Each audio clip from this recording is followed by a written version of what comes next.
그래서 관계를 파괴하는 나쁜 습관에 대해 이야기해 보려고 한다. 어떤 순간 갑자기 사랑에 빠질 수 있는 것과 마찬가지로 사랑은 어떤 순간 갑자기 사라지기도 한다. 사소한 습관이나 태도가 관계를 파괴시키는 주범이 될 수 있는데 그것을 인지하지 못하고 있는 사람들이 많다. 우리가 사랑이라고 느끼는 감정은 물과 영양분을 주며 안심과 사랑으로 키워야 하는 씨앗에 비유할 수 있다. 건강하고 아름답게 사랑하기 위해서는 시간과 노력, 정성을 들여야 한다는 뜻이다. 누군가와 사랑을 할 때 어떤 점을 조심해야 할까? 관계를 파괴하는 나쁜 습관 5가지. 두 사람 사이의 관계가 지속되기 위해서는 헌신과 노력이 뒷받침되어야 한다. 함께 살기 위해서는 서로 존중해야 한다. 자신의 자아와 자만을 내려놓고 함께하기 위해 노력해야 한다. 관계는 2명으로 구성되는 팀이다. 게임을 즐기려면 서로 노력하고 양보해야 한다. 또 건강한 경계를 설정해야 하며 이를 존중해야 한다. 그래야 관계의 균형을 유지할 수 있다. 그렇다면 관계를 파괴하는 주범은 무엇일까? 1. 질투심. 질투나 시기는 타인의 자유를 속박한다. 불신과 좌절은 관계를 파괴한다. 질투심을 느끼는 것은 정상이다. 사랑하는 누군가를 잃는 것을 두려워하는 것은 합리적인 감정이다. 하지만 이런 감정이 지나치게 심해지는 것은 관계에 해롭다. 타인에게 부정적인 결과를 끼친다. 실제로 뉴스에 나오는 많은 유형의 범죄가 다른 사람을 소유하려는 데서 비롯된 것이 아닌가? 질투심은 우리의 애정을 다른 방식으로 변형시켜버린다. 신뢰가 부족하다는 것을 보여주는 것이며 관계에 확신이 없다는 것을 보여주는 신호이다. 나아가 관계에서 가장 중요한 2가지 기둥인 신뢰와 존중에 영향을 미친다.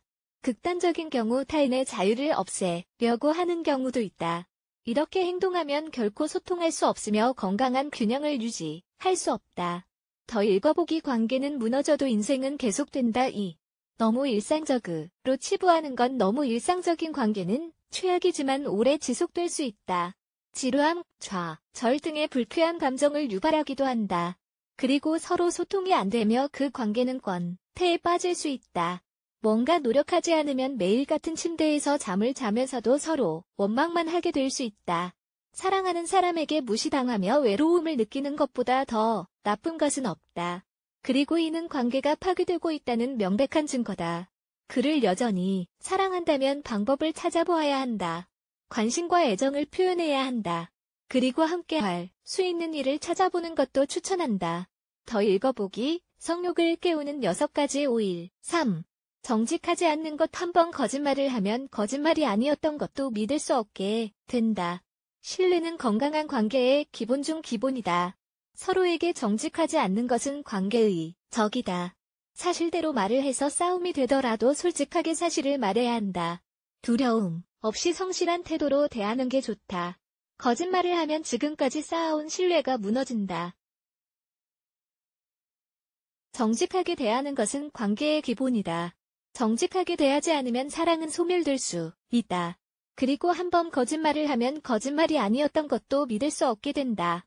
4. 비판과 불만. 관계는 2사람이 함께 만드는 것으로 개인마다 다 다르다. 따라서 지금 곁에 있는 사람과 예전에 만났던 사람을 비교해서는 안 된다. 개인은 모두 다 다른 사람이며 저마다 다른 경험을 갖고 있다. 생각하고 행동하는 방식은 비슷한 점도 물론 있겠지만 기본적으로는 다를 수밖에 없다. 따라서 타인이 우리가 예상하거나 기대한 대로 행동해주길 기대해서는 안 된다. 이는 비합리적인 것으로 관계에 나쁜 영향을 미친다. 계속 불평하고 비난하면 관계는 나빠질 수밖에 없다. 따라서 서로 솔직하게 소통하며 둘 다 모두에게 좋은 합의점을 찾기 위해 노력해야 한다. 5. 외도는 관계의 가장 기본적인 것인 신뢰와 존중을 손상시킨다. 외도는 배신의 한 형태이다. 일부일체제. 한 사람만 만날 수 없거나 한 사람만 만나고 싶지 않다면 부터 말을 해야 한다. 그렇지 않고 나중에 바람을 피는 것은 관계의 기본인 신뢰, 존중, 사랑을 한순간에 무너뜨리는 것일 뿐이다. 바람을 피우려면 거짓말을 할 수밖에 없고 상대방에게 소홀해질 수밖에 없다. 반면 타인은 그냥 이기적이고 정직하지 않다고 느낄 수 있다. 상대방이 용서를 해주고 기꺼이 관계를 이어나가기 위해 노력한다 하더라도 마음속 깊은 곳에는 뭔가 서늘한 공간이 평생 남을 것이다. 계속 사랑하고 건강한 관계를 유지하기 위해서는 외도하는 대가가 무엇인지 인지하는 게 중요하다. 나의 외도가 우리 가족을 위험에 빠뜨릴 만한 가치가 있는가? 일부 일처제, 문화에서 많은 사람들이 어려움을 겪는 부분이기도 하기 때문에 우리는 이것에서 완전히 자유로워지기는 사실 어렵다. 관계를 파괴하지 않기 위하여 누군가를 진심으로 사랑하고 그 사람과 평생 함께하고자 할 때에는 그 사람을 개인으로, 파트너로, 신뢰하는 사람으로 존중해야 한다. 그리고 그 사람이 배신을 했을 때 꼭 용서해야 하는 것은 아니라는 것을 기억하자. 용서를 구해도 용서받지 못하는 경우는 분명 존재한다. 관계는 살아있는 생물처럼 우리가 계속 신경 쓰고 보호해야 하는 무엇이다. 사랑, 신뢰, 존중으로 관계를 키워나가야 한다. 처음 만났을 때의 그 사랑으로 관계를 유지하기 위해 노력해보자. 멋진 연인 관계를 위한 조언 모든 인간은 완벽이라는 것이 존재하지 않는다는 것을 알고 있다. 이 때문에 삶의 과정에서 완전하게 완벽한 사람들을 찾기란 어쩌면 불가능한 일이다. 따라서 나와 맞는 파트너를 찾고 만족스러운 연인 관계를 맺는 것은 인간이 할 수 있는 가장 만족스러운 경험 중 하나이기도 하다. 더 많은 것을 읽으십시오. 레츠 블락 에즈. Y